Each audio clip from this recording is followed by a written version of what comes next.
Shri Venkateswara gold తాకట్టులో ఉన్న మీ బంగారాన్ని విడిపించి కొనబడును.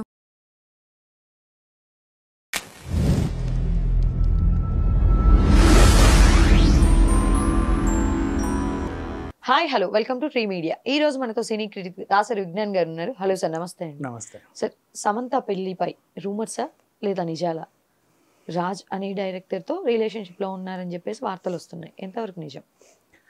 ఇప్పుడు మళ్ళీ చెప్తున్నా, ఒకసారిగా చెప్పాలనుకుంటున్నా. ఇక మీదట సోషల్ మీడియాలో సమంత పెళ్లి గురించి కానీ, విడాకుల గురించి కానీ, ఆవిడ పర్సనల్ లైఫ్ గురించి మాట్లాడే వాళ్ళందరూ కూడా ఊర కుక్కలతో సమానం. మనిషి పుట్టుంటే, నిజంగా మనిషిలాగే మంచినీళ్ళు తాగుంటే, మనిషిలాగే ఫుడ్ తినుంటే, మనిషి బుద్ధే పుట్టుంటే దయచేసి ఆపేయండి ఇంతటితో. ఒక ఆడపిల్ల ఎందుకో ఏదో బయటకు వచ్చింది, ఒక సినిమా హిట్ అయింది, రాత్రి స్టార్ అయింది, పిల్లోడిని ప్రేమించింది, అతని కోసం మతం మారింది, రాష్ట్రం మారింది, అన్నీ మారి ఏదో చేసుకుంటే కానీ తలరాత బాగా ఒక చెడింది. తన దారిలో తను వెళ్తుంటే ఇంకెంతకాలం వేధిస్తారమ్మా? బేసికలీ అసలు ఆవిడ్ని ఏదోటి గిల్లకపోతే మనం బతకలేమన్నట్టుగా. నౌ వాట్ హ్యాపెన్, రాజ్ నిడమూరుతో సమంత తిరుగుతూ ఉంది, చట్టాపట్టాలు వేసుకుంటూ ఉంది. అసలు రాజ్ నిడమూరికి ఒక భార్య పిల్లలు కూడా ఉన్నారన్న విషయం వీళ్ళెవరికైనా తెలుసా? శ్యామాలి ఉంది వాళ్ళ భార్య.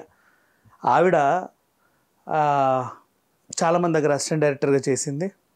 She a very good casting director కూడా. ఓకే. రాజ్ నిడమూరు ఏవైతే చేశాడో ఫ్యామిలీ మ్యాన్ కానీ, సిటాడెల్ కానీ, అంతకు ముందు కానీ ఇక మీదట కానీ చేసే వాటన్నిటికీ క్యాస్టింగ్ చూసుకునేది ఈవిడే. దీనివల్ల మీకు అర్థమైంది ఏంటి? సమంత అని ఒక క్యారెక్టర్ని కూడా ఇక్కడ పరిచయం చేసింది ఈవిడే. ఓకే. అది నెక్స్ట్ వీళ్ళ దగ్గర పని చేసేటప్పుడే సమంతకి పర్సనల్ లైఫ్లో ఏవో కొన్ని చిన్న డిస్టర్బెన్స్లు ఉన్నాయి. ఇప్పుడు నువ్వు వచ్చావు, ఏడుపు మొహం వేసుకొని కూర్చున్నావు, ఇలా సర్లే మేకప్ వేసుకొని రాపు అంటావా? నథింగ్. ఏమైంది మేడం, ఎందుకు అలా ఉన్నారు అడగరా? కామన్. It's okay bye.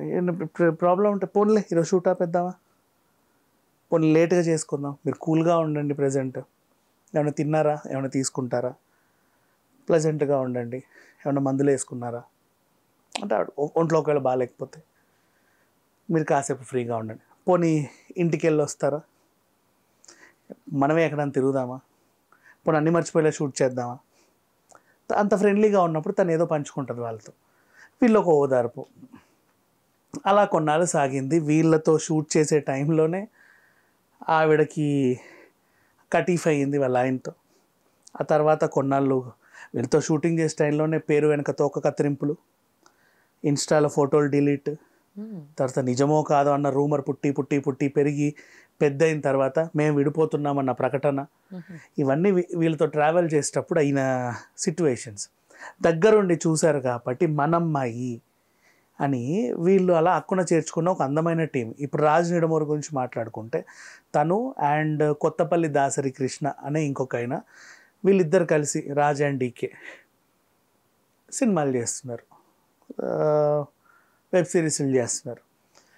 చిత్తూరులో వీళ్ళు ఉన్నప్పుడు వెంకటేశ్వర యూనివర్సిటీలో కలిసి చదువుకొని ఇంజనీరింగ్ చేసిన తర్వాత సినిమా మీద ప్యాషన్తో అవుట్ ఆఫ్ వెళ్ళి అక్కడ అన్ని కళల్లో నిష్ఠాతులయ్యి చిన్న షార్ట్ ఫిలింలు తీసి దాన్ని ఇంకా ఏదో మెరుగుపరిచి అవార్డ్ ఫంక్షన్స్కి పంపి బోల్డ్ అన్న అవార్డులను మూటగట్టుకొని అలా తెలుగులో అండ్ హిందీలోనూ చాలా సినిమాలు చేశారు, ఒకటి కదా.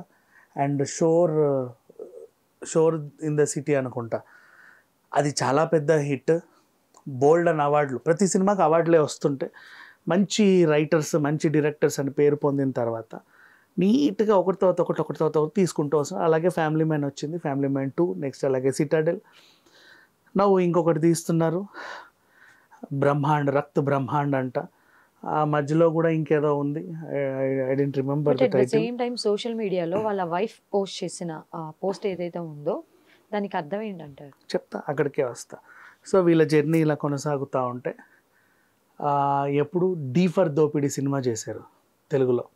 ఎవరిని, నానిని పెట్టి, వరుణ్ సందేశ్ని పెట్టి, అండ్ మళ్ళీ ఇంకెవరు అబ్బాయి, నాని, సందీప్ కిషన్. దాంట్లో నాని కూడా ఒక producer. Actual Nani first producer చేసిన దానికే, తర్వాత ఫుల్ ప్లెడ్జ్డ్గా ఆ సినిమాతో ప్రొడ్యూసర్ అయ్యాడు. అంటే ఈ టీంలో నాని కూడా ఒక మంచి మెంబర్. వీళ్ళందరూ సినిమా మీద ప్యాషన్తో ట్రావెల్ అవుతా ఉంటే వాళ్ళకి తర్వాత సినిమా బండి అనే సినిమాని ప్రొడ్యూస్ చేశాడు ప్రవీణ్ కంట్రేగుల. అతను చాలామంది కొత్త వాళ్ళని తెరకు పరిచయం చేశాడు. తర్వాత సమంత నేను నిర్మాతగా అయ్యి నా కొత్త ఇన్నింగ్ స్టార్ట్ చేద్దామని వీళ్ళకి చెప్పినప్పుడు తనే సజెస్ట్ చేశాడు ప్రవీణ్ కంట్రేగులని ఈ సినిమాకి, నిన్నటి శుభానికి. ఓకే. వీళ్ళంతా ఒక టీము సినిమా మీద ప్యాషన్తో ఒక స్కూల్ లాగా ట్రావెల్ చేసుకుంటూ ప్రొఫెషనల్ లైఫ్లో ఒకరినొకరు ఓదార్చుకుంటూ వెళ్తుంటే ఈ డైరెక్టర్తో సమంతను చూసి చాలామంది ట్రోల్ చేశారు. వీళ్ళకి అది ఉంది, ఇది ఉంది, ఇది ఉంది, ఎఫ్ఐఆర్ ఉంది. ఈరోజు ఇప్పుడు వీళ్ళ భార్య చేసిన ట్వీట్, నా గురించి ఆలోచించేవాళ్ళు, నా గురించి రాసేవాళ్ళు, నన్ను పలకరించేవాళ్ళు, నాకు మెసేజ్ చేసేవాళ్ళు, నాకు ఫోన్ చేసేవాళ్ళు, మీ అందరికీ నా ఆశీస్సులు అనింది. చెప్పు దెబ్బ కొట్టినట్టు సమాధానం చెప్పింది.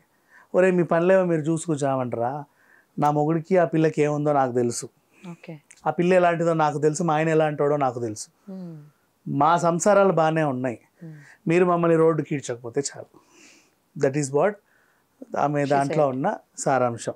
సో చాలా నీట్గా క్లుప్తంగా చెప్పింది. అందుకు అన్నాను స్టార్టింగ్, ఇక మళ్ళీ సమంత జీవితం, సమంత రంకు అని అది ఇదని మాట్లాడితే ఇంకా అంతకంటే నీచమైన మనుషులు ఇంకా లేరు.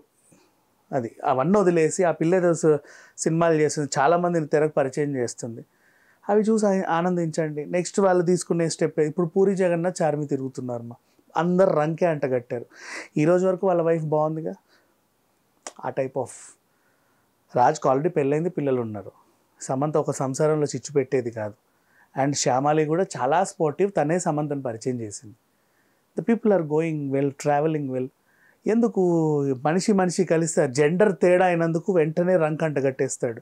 ఇప్పుడు అదే రాజనీడమ్మోరు ఆడదయ్యి ఉంటే ఆ డీకే కంటగట్టే వాళ్ళేమో మళ్ళీ. అలా ఉంది పరిస్థితి. థ్యాంక్ యూ సో మచ్ అండి.